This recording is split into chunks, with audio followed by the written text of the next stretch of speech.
In today's video, I'm going to teach you how to make a video in the Gamma app. Whether you're new to Gamma or just looking to get the most out of this powerful tool, I'm here to guide you through the process. First, let's begin by logging into your Gamma account. Once you've successfully logged in, you'll want to navigate to the Gammas section. This is where all the magic happens within the app. Take a moment to absorb the layout, as understanding the interface will make your experience much smoother.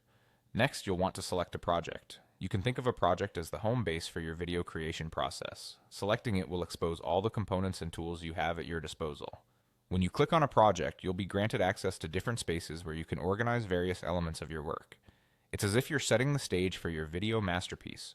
Once you've located your chosen project, click on a space. Spaces are useful for organizing your ideas and maintaining a structured workflow. Now direct your attention to the right side of the screen and find the Videos and Media section. This is the hub where you can access and upload various types of media. To proceed, click on this section to see the available options for media integration.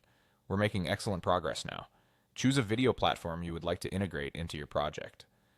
In this example, we'll go with YouTube, which is a popular choice due to its vast array of content and ease of use. However, feel free to select the platform that serves your needs best. Now it's time to type in the URL of the video you want to incorporate into your Gamma project. Simply copy and paste the URL into the designated area and hit enter. This step is crucial as it directly links your project to the content you aim to showcase or analyze. Make sure the URL is precise to avoid any glitches. Congratulations, you've reached the final stage of the process. You can now play the video directly within the Gamma app. This feature allows you to reference or utilize audiovisual content seamlessly as you develop your project further. That wraps up our tutorial on creating a video in Gamma. Remember, the key to success lies in understanding the interface and utilizing the plethora of tools and options available to you. Feel free to revisit any section of this guide if you need clarification or want to perfect specific steps. Thanks for watching, and I hope you found this walkthrough helpful.